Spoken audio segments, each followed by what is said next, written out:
So way back in February this year, I tried out Nightingale, which was something. I created my horror of a character and picked out some parents who seemed so very proud of me. Daddy, look, my name is Philip. I am a poet.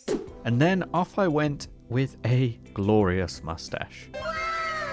Into what I thought would be a unique survival game. Traveling between fantastical realms, dipping into magic and the mystic.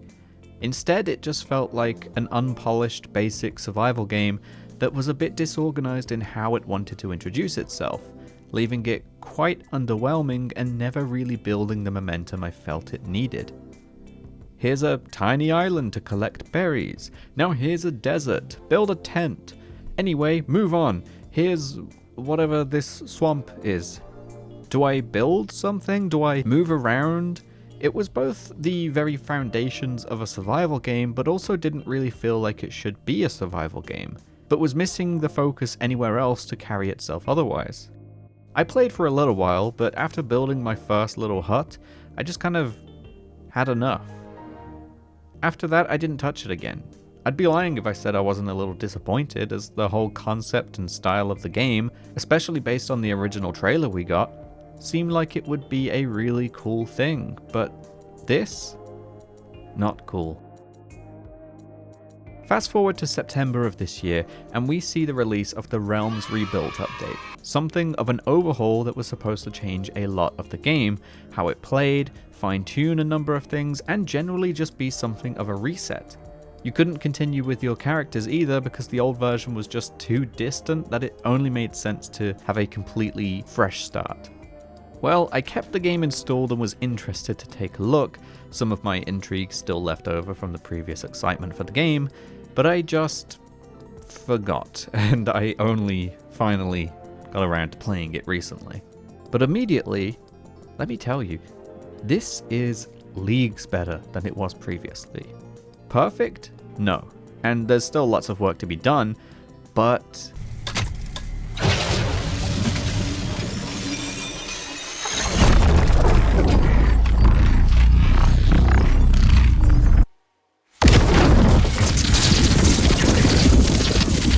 this is so much better. Now it feels like an early access game with potential, direction, and some soul to the unique premises it promises. The opening section is so much more inviting, and rather than just overwhelming you with the idea of traversing realms while getting to grips with everything else, it just gives you some visually cool moments, a bit of dialogue, and then lets you loose in a larger map to learn how everything works, with realm stuff featured later on. This works a lot better for the overall pacing, but also exploration. Being filtered into a controlled map that begins to open up with great scenery and intriguing points of interest enticed my curiosity, which actually made me feel like I want to explore this world, rather than the previous method of giving you small, disposable areas to start with. As I got exploring, I really started to have a bit of fun with what I was coming across. At points, it felt like the Elder Scrolls or something like that.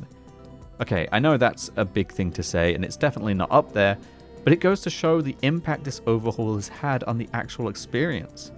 It's a lot of fun to explore old ruins, fight with melee or with the bow, and to take a look at an interesting world that now actually finally feels like it's going to have a lot more to offer.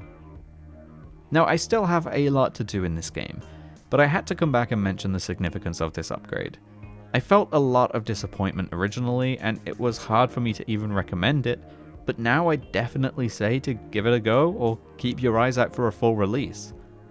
There's a lot more work to be done, but I think this is definitely now a survival game from 2024 that people should not miss.